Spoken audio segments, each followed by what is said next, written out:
Olá, pessoal, tudo bem? Essa aula é sobre princípios de processo penal. Nós vamos começar já falando do princípio da necessidade. Aqui a ideia é que só vai ter processo penal propriamente se nós tivermos um crime, né, um delito para apurar e existe a possibilidade de impor uma pena. Então, se nós tivermos uma situação, por exemplo, em que o investigado vier a falecer, pense, mesmo que tenha processo criminal, lá no final não tem como impor uma pena, porque não vai ter a pessoa para cumprir a pena. Então, nessa hipótese, a gente nem vai fazer o processo penal. Por quê? Porque não tem necessidade. Além disso, a gente pode pensar naquelas isenções de pena, que também são um exemplo de um processo penal que, se seguir, lá no final, não vai ter uma pena para impor. Como exemplo aqui, nós podemos pensar no crime patrimonial sem violência ou grave ameaça cometido pelo filho contra o pai ou entre os cônjuges. O segundo princípio que nós temos aqui é um princípio meio envolvido num mito, né? O princípio da verdade real. Eu falo aqui que a gente vai buscar aquilo que realmente aconteceu, mas que não cabe prova ilícita. Quando a gente fala nesse princípio da verdade real, a gente pode pensar que no processo penal, diferente lá do processo civil, a gente busca o que de fato aconteceu e que não existe aqui aquela presunção de veracidade quando uma parte não, entre aspas, contesta alguma coisa. Então, se o Ministério Público na denúncia fala algo e na resposta à acusação o réu não rebate, isso não significa que aquilo se transformou numa verdade processual. Então, a ideia é que lá no processo civil a gente tenha uma verdade formal, né, que vai valer para o processo, mas aqui no processo penal a gente não tem isso. A preocupação, como diz esse princípio, é com aquilo que de fato aconteceu e por isso a gente fala em verdade real e por isso também que quando nós falamos aqui em revelia, é um instituto que não vem junto com a ideia de confissão. Então, o réu revel, ele não é um réu necessariamente confesso. Ainda assim, tem que produzir a prova necessária. O terceiro princípio que nós temos aqui é o da iniciativa das partes. O juiz, então, não pode atuar de ofício, ou pelo menos não deveria, seja para começar o processo, seja para ir atrás de provas, enfim. Se nós pensarmos no sistema brasileiro hoje, nós temos ainda alguns artigos que permitem o juiz ir atrás da prova. E a justificativa é justamente a busca pela verdade real. As últimas reformas, elas têm pontuado justamente a importância do juiz se manter como um sujeito imparcial que está aí simplesmente para apreciar a prova que foi produzida pelas partes. Com isso a gente diferencia bem a função da acusação, da defesa e do juiz. Cada um teria a sua função e a gente não poderia mesclar elas. Como eu disse, esse princípio hoje ainda sofre algumas críticas em virtude do sistema processual brasileiro admitir essa iniciativa por parte do juiz na parte de provas. Depois nós temos o devido processo legal, do Process of Law, que é a ideia que nós temos um regramento, nós temos um passo a passo, e se eu vou restringir a liberdade ou os bens de alguém, eu preciso respeitar esse passo a passo fixado na lei. Então, princípios como contraditório, ampla defesa e propriamente o seguir o processo estipulado na lei estão bem vinculados com o princípio do devido processo legal. Próximo princípio é a proibição da utilização da prova ilícita. Aqui é a ideia que no Brasil, de regra, vigora o sistema do livre convencimento motivado, então o juiz pode apreciar livremente a prova, mas ele não pode fundamentar em prova ilícita. Claro que se nós tivermos só uma prova ilícita e é uma prova ilícita justamente para absolver, para de fato provar que aquela pessoa não cometeu o fato, eu vou fazer o sopesamento aí e ela pode até em situações excepcionais ser admitido. Mas de regra, em especial aqui para acusação, prova ilícita não pode ser utilizada. Também lembro de uma situação importante. Apesar da regra ser o sistema de livre convencimento motivado, quando nós falamos na segunda fase do procedimento do júri, ou seja, o plenário do júri mesmo, o tribunal do júri mesmo, os jurados vão decidir por íntima convicção. Eles não vão expor os motivos pelos quais eles decidiram pelo sim ou pelo não em cada um dos quesitos. Então é bem importante lembrar essa questão da motivação das decisões judiciais, que é preceito constitucional, a gente vai ver adiante, mas também que tem a exceção vinculada ao júri.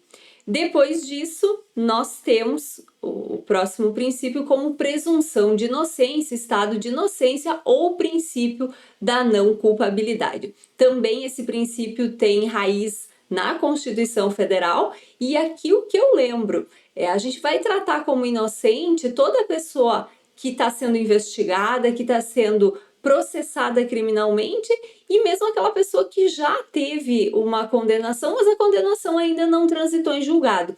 Esse princípio ele é vinculado, eu diria assim, de uma forma muito explícita com uma decisão do STF que impactou bastante, que é a decisão envolvendo a possibilidade ou não da prisão em segunda instância. O que se discutia lá é se, a partir do momento em que a gente não vai mais falar propriamente de culpa, ou seja, da parte fática, seria possível a pessoa já cumprir de forma antecipada a pena. Então, lembrando, em primeiro e em segundo grau, é possível a gente discutir se alguém é culpado ou inocente, que é a parte de fatos propriamente. Nos tribunais superiores, pensando aqui STJ, a gente vai discutir em especial a violação à lei federal. E no STF a gente vai discutir em especial violação à Constituição. Então, são questões de direito, questões fáticas é só até segundo grau, e é por isso que se discutia a possibilidade da prisão em segunda instância. E por um bom tempo aí a gente teve a admissão, então, da execução antecipada da pena, e depois se reconheceu que isso violaria princípio constitucional, que é justamente esse princípio da presunção ou estado de inocência. Então, um princípio super importante para a gente. O próximo princípio, eu já comentei um pouco dele antes, é a motivação das decisões judiciais.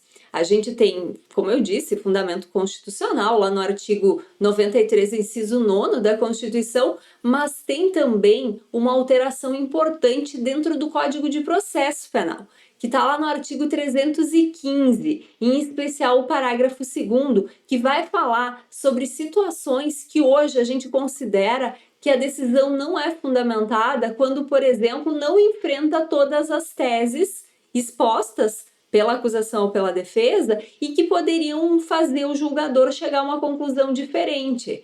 Ou então que só cita súmula ou jurisprudência, mas não detalha o que aquilo tem de relação com o fato. Ou deixa de seguir um precedente ou uma súmula invocada pela parte e não demonstra o porquê da superação daquele entendimento.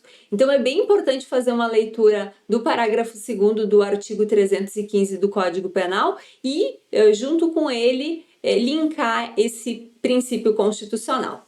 Depois nós temos aqui o princípio da publicidade, lembrando que, de regra, o processo penal ele é um processo público, a gente pode ir para a audiência, participar, que é justamente essa ideia de transparência. A gente só vai ter restrição à publicidade em situações específicas, como é o caso dos crimes sexuais. Próximo princípio é o princípio da imparcialidade do juiz. A própria legislação estipula situações em que a gente vai presumir a parcialidade do juiz. Então, tem situações que, por ter um vínculo familiar, por ter uma proximidade, uma inimizade, enfim, a gente presume que o juiz não seja totalmente imparcial e aí ele vai ter que se afastar por exigência da lei. não é só o de fato ser imparcial, é também parecer imparcial para garantir um julgamento justo. Depois, na sequência, a gente tem o princípio da isonomia processual, a ideia é que as partes têm que ter igual tratamento e igual oportunidade de produzir provas. Depois disso, próximo princípio é o princípio do contraditório, e junto com ele a gente sempre fala da ampla defesa. Esses princípios estão colocados no mesmo inciso da Constituição, mas tem como separar. Que diferença tem um do outro? Bom, quando a gente fala em contraditório, as duas partes têm direito ao contraditório, que é esse direito de rebater, é o direito de quando uma parte faz uma afirmação, a outra ser intimada para poder rebater. Quando uma parte produz uma prova, a outra parte vai ser intimada e pode rebater, pode produzir outra prova. Então, o direito do contraditório é propriamente esse direito de rebater o que a outra parte diz, produziu de prova, enfim. Já a ampla defesa é um direito da defesa, ou seja, engloba o direito à informação, à bilateralidade da audiência e o direito de produzir prova, mas, como eu disse, focado especificamente na defesa do acusado. Em relação à defesa, nós podemos dividir o direito à defesa em defesa técnica, que essa é irrenunciável, é um direito amparado pela Constituição, e sem uma defesa técnica sequer é possível uma condenação. Isso gera uma nulidade absoluta se eu não tenho defesa. E se eu tenho uma defesa técnica deficiente, isso também gera uma nulidade, mas que eu vou ter que demonstrar prejuízo e vou ter que alegar ela oportunamente, ou seja, ela é uma nulidade relativa. Já o direito à defesa pessoal, essa é o direito que eu tenho enquanto acusado de fazer minha autodefesa, de lá no interrogatório dar a minha versão. E isso eu posso abrir mão. Então, a defesa técnica é irrenunciável, é o direito de ter um defensor ou um advogado, isso é obrigatório, se não tiver vai gerar uma nulidade absoluta, mas o direito à defesa pessoal, que aí a gente vai vincular o interrogatório, esse não, esse é disponível, esse é renunciável. Além disso, lembro que o direito ao silêncio jamais pode ser interpretado em prejuízo do acusado. O duplo grau de jurisdição é um princípio que a gente fala que tem origem constitucional, mas não é uma origem explícita. Está implícito lá. Quando a Constituição estrutura todo o poder judiciário, pela própria estrutura, a gente consegue perceber que existe esse direito a recurso, a uma reanálise da questão, mas não está expressamente previsto na Constituição. Depois, o juiz natural é a ideia que nós vamos ter regras de competência fixadas e eu tenho que observar essas regras. Eu não posso escolher o juiz que vai julgar o meu processo. Da mesma forma, algumas pessoas hoje falam em princípio do promotor natural. Depois, em relação à obrigatoriedade, aqui a gente fala de um princípio ligado à ação penal. Então, quando nós estivermos diante de uma ação penal pública, de um crime de ação penal pública, o MP, o Ministério Público, é obrigado a promover a ação penal quando preenche todos os requisitos, Temos provas, enfim. Lembro que esse princípio ele pode ser relativizado. Exemplo disso, o acordo de não persecução. Então, se for feito o ANPP, o MP não precisa denunciar, mesmo tendo aí elementos de autoria e materialidade à disposição dele. Depois, o princípio do impulso oficial. É aquela ideia que depois que a denúncia foi feita, vai seguir o processo. Então, mesmo que assuma um outro promotor logo depois e diga não era o caso de denunciar, eu quero arquivar isso, ainda assim se entende que vai ter ação penal. Por quê? Porque depois de proposta, a ação penal segue e aí segue por impulso oficial. Próximo princípio, oficialidade. Aqui nós temos a noção de que tem órgãos oficiais, órgãos estatais, responsáveis por toda a persecução penal. A gente pode pensar na parte de investigação, na parte de promoção da ação penal pública e na parte também de execução penal. Próximo princípio da nossa lista bem grande, o princípio da identidade física do juiz. Esse princípio ele veio para o Código de Processo Penal em 2008, numa reforma significativa que nós tivemos, e é a ideia que o juiz que fez a instrução penal, ele tem que prolatar a sentença, a menos que ele venha a falecer, que ele seja promovido, mas de regra, quem fez a instrução tem que dar a sentença. Depois, o princípio do indúbio pro réu ou favor rei. Então, a gente, no final do processo, é bem importante, esse princípio ele está expresso lá quando nós temos no Código de Processo Penal a sentença. Então, no final do processo, havendo dúvida, nós vamos absolver. Então, indúbio pro réu é isso. Se eu estou na dúvida, lá no final, eu tenho que absolver. Se fala muito que no início do processo penal vigora o princípio do indúbio pro societatis.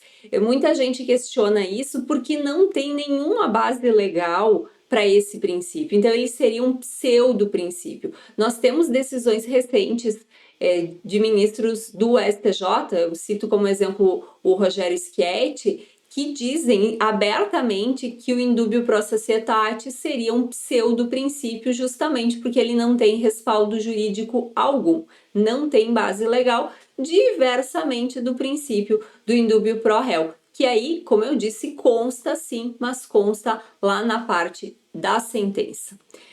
Em relação ao princípio do ne bis in idem ou no bis in idem, é justamente a ideia que eu não posso acusar alguém duas vezes pelo mesmo fato. Então, a ideia de litispendência, né? Se eu tenho um processo, eu não posso criar um segundo processo sobre o mesmo fato, e também o respeito à coisa julgada. Se alguém foi processado por um fato e foi absolvido, eu não posso processar de novo pelo mesmo fato. Com isso, nós finalizamos essa aula. Eu espero que você tenha aproveitado, muitos princípios para estudar e até mais. Tchau!